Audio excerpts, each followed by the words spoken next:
भाजपने आगामी 2024च्या लोकसभा निवडणुकांसाठी नवा नारा देत आता रणशिंग फुंकले। तर नव्या नाऱ्याच्या माध्यमातून भाजपने येणाऱ्या निवडणुकांमध्ये गेल्या 2 वेळच्या मिळालेल्या जागांपेक्षा अधिकचा आकडा गाठू असा दावा केलाय। तिसरी बार मोदी सरकार, अब की बार 400 पार असा नारा 2 जानेवारीला पार पडलेल्या भाजपच्या बैठकीमध्ये निश्चित करण्यात आलाय। त्यामुळे आता भाजप विजयाचा 400चा आकडा पार करण्यासही डगमगत नसल्याचे चित्र दिसू लागले आणि एवढा मोठा विजय मिळवण्यात भाजपला कुठून विश्वास येतोय असा प्रश्न सुद्धा मात्र उपस्थित केला जातोय आणि त्याबद्दलचाच घेतलेला हा आढावा जाणून घेण्यासाठी हा व्हिडिओ शेवटपर्यंत नक्की पहा। नरेंद्र मोदी सरकारच्या गेल्या 10 वर्षाच्या राजवटीनं भारतीय जनता पक्षाला उत्तरेपासून दक्षिणेकडे आणि पश्चिमेपासून पूर्वेकडे विस्तार करण्याची संधी उपलब्ध करून दिली आहे। गेल्या वेळच्या लोकसभा निवडणुकांमध्ये भाजपने 303 जागांवर विजय मिळवला होता आणि त्यानंतर आता 2024च्या निवडणुकांमध्ये भाजपने 400 पारचा आकडा पार करत हा विक्रम मोडीत काढण्याचा पण केलाय। त्यामुळे आता 400 पारचा विश्वास मोदी सरकारला कशाच्या बळावर आलाय हे सांगायचं झालं तर 2014 मध्ये भाजपचा नारा अब की बार मोदी सरकार असा होता। त्यानंतर 2019 मध्ये मोदी है तो मुमकिन है आणि एक बार फिर मोदी सरकार असा नारा देत भाजप लोकसभेच्या मैदानात उतरलं होतं आणि त्यानंतर आत्तासाठी म्हणजेच 2024च्या लोकसभा निवडणुकीसाठी तिसरी बार मोदी सरकार, अब की बार 400 पार अशी विरोधकांच्या पायाखालची जमीन सरकावणारी घोषणा भाजपने दिली आहे। नुकत्याच पार पडलेल्या विविध राज्यांमधील विधानसभा निवडणुकांमध्ये भाजपने मोदी ब्रँडच्या नावाखाली विजय पताका फडकवली आहे। सरकारी योजना आणि पक्षाच्या कार्यक्रमातून मोदींची ब्रँड इमेज समाजातील प्रत्येक घटकावर उमटल्याचं वेळोवेळी पक्षाला मिळालेल्या विजयातून अधोरेखित होतं। हम सपने नहीं हकीकत बुनते हैं, इसीलिए हम मोदी को चुनते हैं ही घोषणा मोदींवरील जनतेचा विश्वास दर्शवते।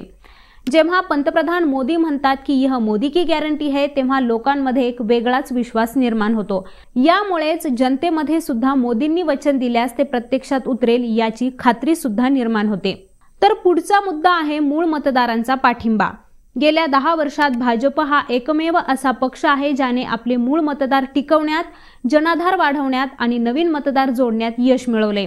2014 मध्ये लोकसभेत 31% मतं आणि 282 जागा या भाजपने मिळवल्या होत्या, तर 2019 मध्ये हीच मतांची टक्केवारी वाढत 37% इतकी झाली होती आणि यामुळे भाजपला 303 जागांवर विजय मिळवता आला होता आणि या सगळ्या विजयात पक्षाच्या विचारसरणीला मानणाऱ्या भाजपच्या मूळ मतदारांचा मोलाचा वाटा आहे। त्यानंतर आता 2024च्या लोकसभांसाठी भाजपनं 50% मतांचं लक्ष्य गाठण्याचा निश्चय केलाय। आता भाजप 50% मतांची आकडेवारी कशी गाठणार हे सांगायचं झालं तर ही आकडेवारी गाठण्यासाठी पक्षाला जम्मू काश्मीर मधून कलम 370 रद्द करणं, वाराणसीतील काशी विश्वनाथ मंदिर आणि उज्जैन मधील महाकाल मंदिराचा जीर्णोद्धारापासून ते अयोध्येतील राम मंदिराची उभारणी ही सर्व दिलेली आश्वासनं भाजपने पूर्णत्वास नेली आहेत आणि त्याचा थेट फायदा हा 2024च्या निवडणुकांमध्ये भाजपला होऊ शकतो। याशिवाय भाजपच्या विकासाच्या अजेंड्याला शहरी मतदार आणि देशाच्या विकासावर विश्वास असलेल्या ग्रामीण तरुणांचा पाठिंबा मिळतोय। तर शहरी मतदार हा मागच्या 2 दशकांपासून भाजपसोबत असल्याचं चित्र आहे, कारण तरुणांना आकर्षित करण्यासाठी भाजपचे जोरदार प्रयत्न सुरू असतात। तरुणांमध्ये रिफॉर्म, परफॉर्म अँड ट्रान्सफॉर्म तसंच मेक इन इंडिया या मोदी सरकारच्या घोषणा तरुणांच्या पसंतीला उतरल्यात। याशिवाय G20 आणि चांद्रयान सारख्या यशस्वी मोहिमांमुळे सुद्धा तरुणांचा भाजप आणि मोदींवरील विश्वास वाढल्याचं चित्र आहे। तसंच विकसित भारत संकल्प यात्रेच्या माध्यमातून मोदी सरकार तरुणांना विकसित भारताचे ब्रँड अँबॅसेडर होण्यासाठी आमंत्रित करते। यामुळे 2024 मध्ये पक्षाची मजबूत वोट बँक तयार होण्यास आणि 400 पारचा आकडा पार करण्यास पक्षाला फायदा होईल असं बोललं जाते। तर अनेक योजनांच्या माध्यमातून भाजपने आपली वोट बँक वाढवल्याचं चित्र दिसून येते, कारण 2019च्या लोकसभा निवडणुकीत केंद्र सरकारने अनेक योजना राबवून खालच्या वर्गातील मोठ्या वर्गाचं वोट बँकेत रूपांतर केले। सरकारी भाषेत अशा नागरिकांना लाभार्थी असं संबोधलं जातं। तर सरकारनं राबवलेल्या सर्व योजनांपैकी एकतारी योजनेचा फायदा हे 80 कोटी जनतेला झालाय। त्यामुळे लोकाभिमुख योजना राबवत मोदींनी आणि भाजपनं अशा योजनांच्या माध्यमातून वोट बँक वाढवली आहे।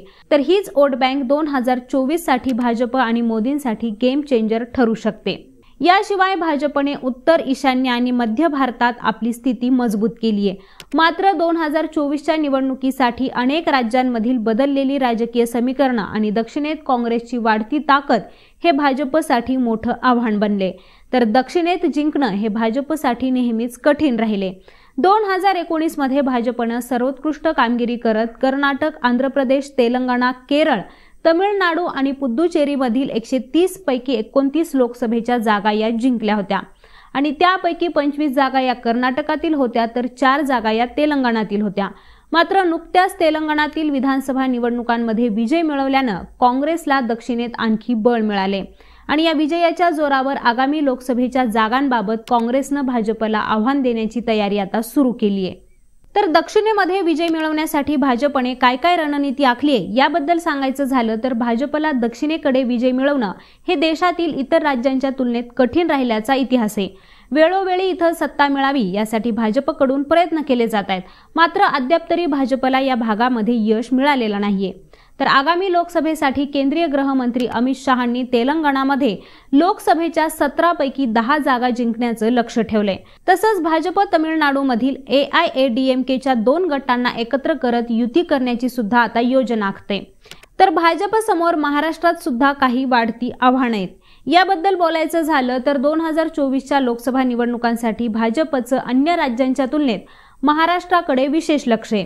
शिवसेना आणि राष्ट्रवादी काँग्रेसच्या फुटलेल्या गटांसोबत युती करून सध्या भाजप हे महाराष्ट्रात सत्तेवर आहे. यापूर्वी म्हणजे 2019च्या लोकसभा निवडणुकीमध्ये भाजपने महाराष्ट्रात 23 जागा या स्वबळावर मिळवल्या होत्या आणि तेव्हाचा मित्रपक्ष असणाऱ्या शिवसेनेने या 18 जागा जिंकल्या होत्या. म्हणजेच भाजपने एकूण 41 जागा या जिंकल्या होत्या. मात्र आता अजित पवार, एकनाथ शिंदे आणि भाजप असे 3 पक्ष एकत्र सत्तेत असल्याने कोणत्या पक्षाने किती जागा लढवायच्या याबाबत मात्र संभ्रम कायम आहे.